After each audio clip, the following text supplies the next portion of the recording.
12 de junho de 2000, 14 horas e 20 minutos, Jardim Botânico, Rio de Janeiro. O terror começava ali. Sandro Barbosa do Nascimento adentrava ao ônibus 174, na linha central do Brasil, Gávea, no Rio de Janeiro. Sandro, de 21 anos, usava drogas, tinha um apelido de Mancha e estava fora de si nesse dia, já que ele carregava consigo um trauma da chacina da Candelária de 1993, onde sua mãe foi morta quando ele tinha apenas 8 anos de idade. No dia do crime, ao 174, Sandro estava vestindo bermuda e uma camiseta, além de um revólver 38 à mostra. Um homem que entrou no coletivo, alguns pontos depois, após passar a roleta, viu o revólver de Sandro, desceu do ônibus e chamou uma viatura da polícia, que estava por perto. Ao ver a polícia se aproximando do coletivo, Sandro rendeu todos a bordo, mas alguns passageiros e o motorista, além do cobrador, conseguiram escapar. Ao ver a polícia se aproximando do coletivo, Sandro rendeu todos a bordo, mas alguns passageiros e o motorista, além do cobrador, conseguiram escapar. Sandro, naquele momento, rendeu todos os 10 passageiros que ficaram presentes. O bandido pulou a catraca e se sentou perto de uma das janelas. A primeira a ficar na mira da arma de Sandro foi Luciana Carvalho, que foi levada até a frente do veículo e obrigada a dirigir o ônibus, antes que o bandido efetuasse o primeiro disparo em direção ao vidro do coletivo. Sua atitude foi com o intuito de amedrontar todos os fotógrafos e cinegrafistas que estavam presentes no local.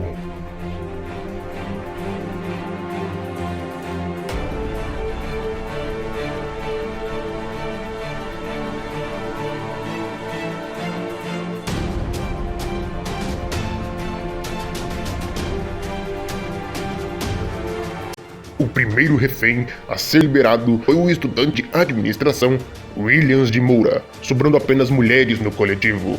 Logo após, Janaína Neves foi rendida e forçada a escrever nas janelas do coletivo com batom frases como: "Ele vai matar geral às 6 horas.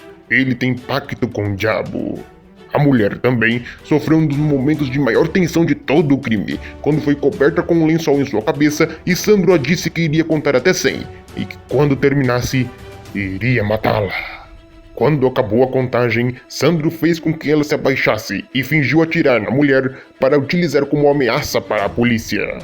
Todos os acontecimentos eram transmitidos ao vivo pelas principais emissoras de televisão presentes no local para todo o país.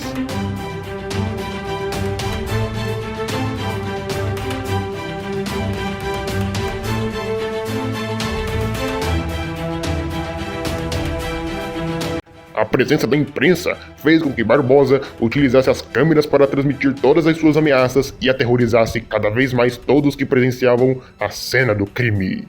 Pouco tempo depois, Damiana Nascimento Souza, de 40 anos, foi liberada após passar mal e ter um derrame. A mulher já havia tido 2 AVCs e acabou ficando com diversas sequelas depois de ter o terceiro durante aquele sequestro.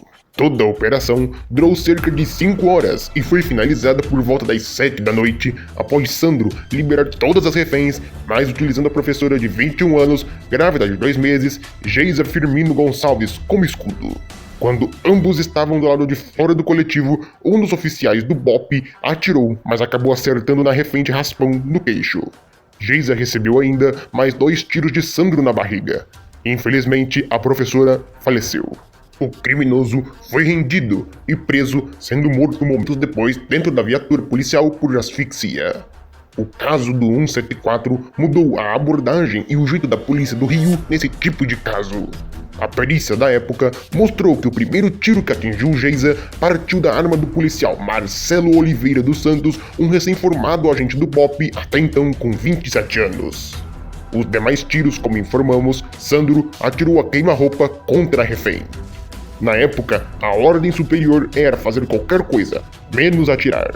O resultado foi a morte de uma professora inocente.